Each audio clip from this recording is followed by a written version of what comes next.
Hello everyone, नमस्कार। जय श्री जगन्नाथ। समय पे सकाल सकाल बाहर जो भुवनेश्वर बाबू ये गेट पर छाड़ा सी को बाइक होती सोफी पे मतलब बस अनईजे आम पढ़ाऊ बोली जापार सी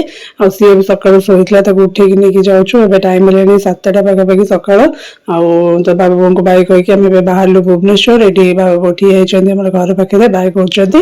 तो ये जस्ट बाहर आज जल्दी जाऊँ बिकज हजबैंड पुणी गले ऑफिस जी सका बाहरी गलु। ये क्रिस्टियन हॉस्पिटल जो सिया जन्म होता ब्रह्मपुर यहाँ अच्छी बहुत डेभलप भी होगा नुआ बिल्डिंग सब हो तब ब्रेकफास्ट करने लगे ये लांजीपल छक गोटे बड़ा ब्रेकफास्ट दुकान थी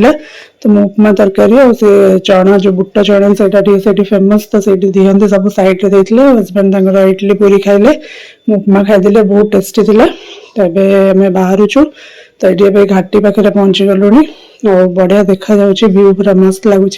पहाड़ गुड़ा होता सहित पूरा ग्रीनरी अच्छी आम आसला बेले घाटीटा चढ़ला बेले देखी आम घाटी पूरा ओल्ल जीवु तो फास्ट चढ़ तापर ओह्लैब तब रिटर्न टाइम टा देखा भुवनेश्वर गला बेलू केमती व्यू देखा जाए राइट साइड चिलिका भी देखा जाए तो बहुत दूर टे फग हो देखा जाए किंतु राइट साइड पड़े तब आम घाटी ओह्लौचु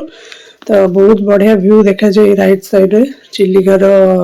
माने व्यूटा पूरा देखा जाए आ फग हो थाए बस दूर टे देखा जाए तब आम टोल गेट क्रॉस करूँ आ सी टे शोई पड़ता उठी गला तो टेडी को धरी आम पहुँची गलु भुवनेश्वर पहुँची गलु घरे आए